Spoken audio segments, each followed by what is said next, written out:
নমস্কাৰ প্ৰিয় বন্ধু বান্ধৱীসকল, আপোনালোকৰ খবৰ কেনেকুৱা? নিশ্চয় আপোনালোকে ভালে কুশলে আৰু মংগলে আছে। আজি মই মোৰ ষ্টাইলত কঁঠালৰ আঞ্জা এখন বনাবলৈ লৈছোঁ। আশা কৰোঁ আপোনালোকে ভিডিঅ'টো চাই ভাল পাব।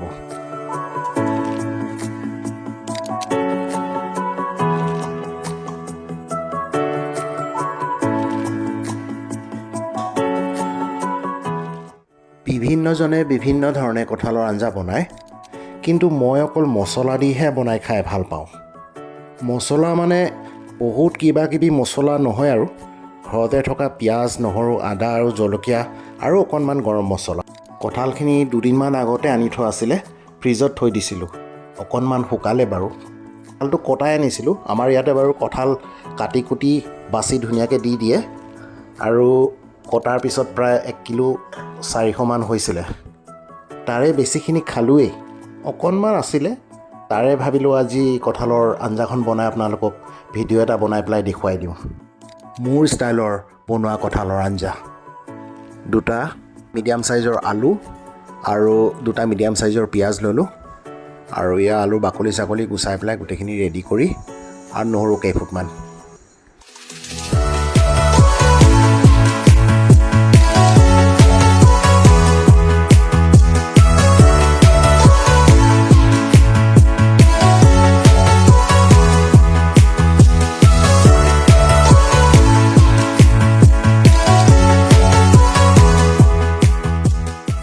আদা এটুকুৰা লাগিব লগতে।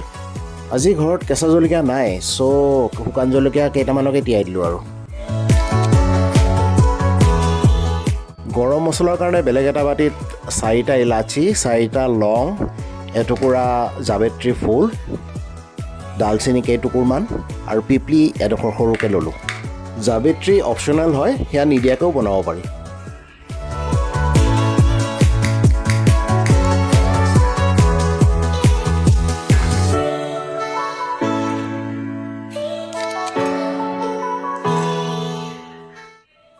গোটা মছলাখিনি টাৱা এখনত দি পেলাই অকণমান ৰোষ্ট কৰি ল'লোঁ, যাতে গুড়ি কৰোঁতে অকণমান সুবিধা হয়।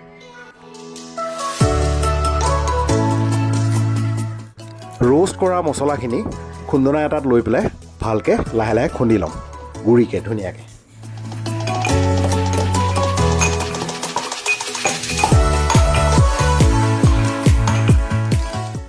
এতিয়া ৰোষ্টেড গুড়ি মছলাখিনি বাতি এটাত ঢালি পেলাই ছাইড কৰি থৈ দিম।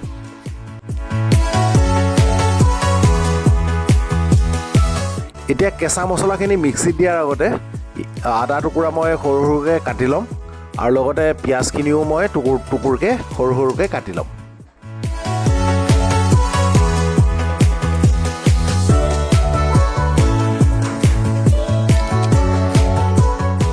ৰাতিপুৱা আমাৰ মাছ বেপাৰীটো আহিছিলে, তাৰে বহুত ধৰণৰ মাছ আনিছিলে। তাতে আছিলে মিছা মাছ, মোৰ যিটো প্ৰিয়, এপোৱামান ল'লোঁ। তো এতিয়া মিছা মাছখিনি ধুই মেলি কাটি পেলাই ফ্ৰাই কৰি লওঁ। মিছা মাছখিনি ভালকৈ ধুই লোৱাৰ পিছত হালধি আৰু নিমখ মিলাই ল'লোঁ।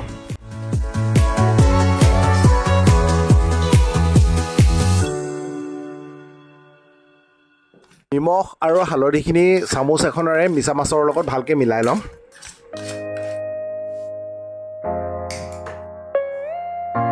গেছ অন কৰি পেলাই কেৰাহী বহুৱালোঁ, আৰু কেৰাহীত অকণমান মিঠাতেল দি দিলোঁ।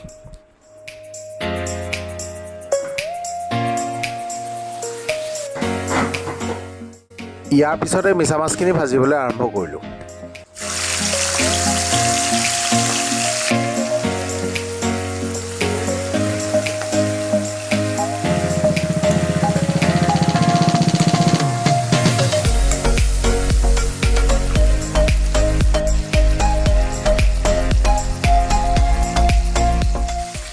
মিছা মাছখিনি দুভাগত ভাজিছোঁ।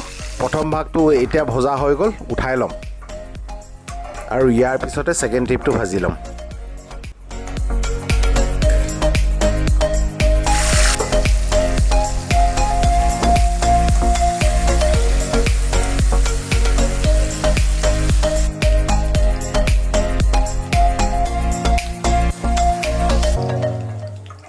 ছেকেণ্ড ট্ৰিপৰ মিছা মাছখিনিও ভজা হৈ গ'ল। ছেকেণ্ড ট্ৰিপৰ মাছখিনি উঠাই লওঁ।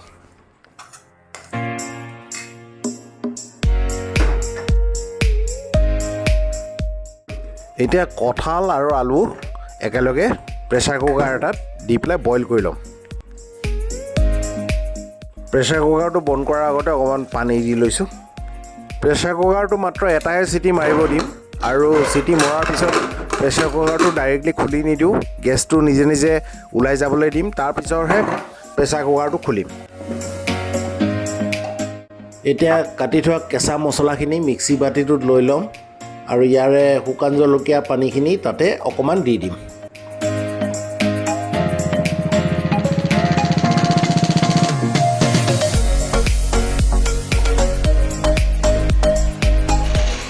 এতিয়া কেঁচা মছলাখিনি মিক্সিত দি পেলাই ভালকৈ পিচি ল'ম। In the meantime pressure কুকাৰটোৱে চিটি মাৰিলে আৰু লগে লগে গেছটো অফ কৰি দিম। এতিয়া প্ৰেছাৰ কুকাৰৰ কঁঠালখিনি জালি কাঁহী এখনত দি পেলাই ভালকৈ পানীখিনি টুকি ল'ম।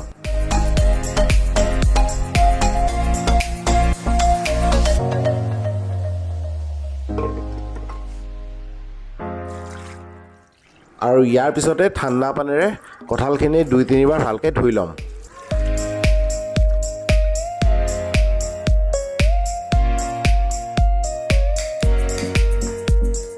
মিছা মাছ ভজা কেৰাহীখনতে কঁঠালটো বনাই ল'ম। তেল অকণমান দি ল'লোঁ।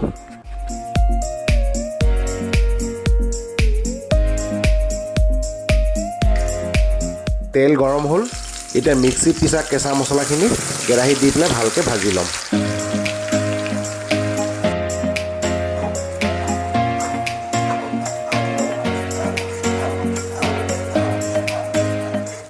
জিৰা গুড়ি 1 চামুচ দিলোঁ,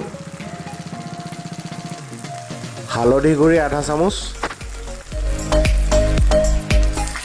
এতিয়া গোটেই মছলাখিনি ভালকৈ মিহলাই ভাজি ল'ম। মছলা ভজা হৈ গ'ল। এতিয়া অকণমান মছলাখিনিত পানী দিম। মছলা বাতিটো ধুয়ে অকণমান পানী দি দিছোঁ।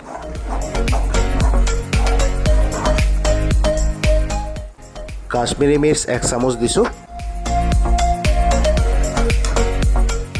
আৰু এতিয়া কঁঠালখিনি মছলাত দি দিছোঁ।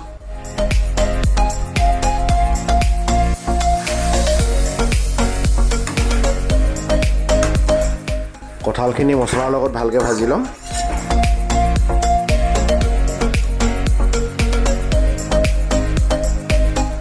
কঁঠালখিনি 5 মিনিটমান ভজা হোৱাৰ পিছত অকণমান পানী দি দিম।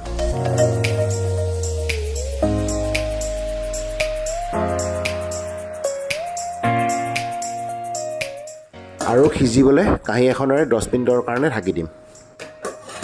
10 মিনিট হৈ গ'ল। এতিয়া ঢাকনখন খুলি পেলাই আঞ্জাখন অকণমান লৰাই দিম।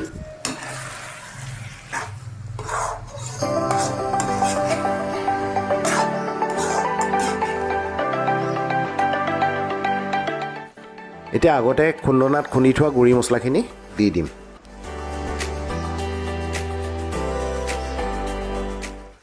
আৰু ভালদৰে মছলাখিনি চব্জিৰ লগত মিক্স কৰি ল'ম।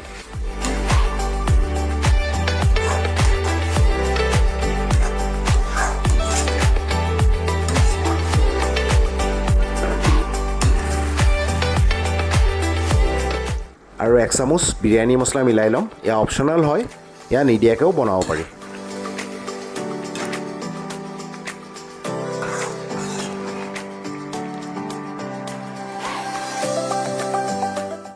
শেষৰ বাৰৰ বাবে 2 মিনিটৰ কাৰণে আকৌ ঢাকি দিলোঁ।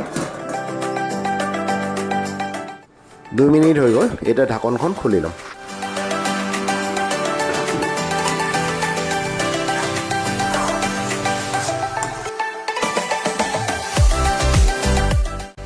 একেবাৰে শেষত সামান্য পৰিমাণে ঘি দি দিছোঁ, কিন্তু ঘি নিদিয়াকৈও বনাই খাব পাৰি।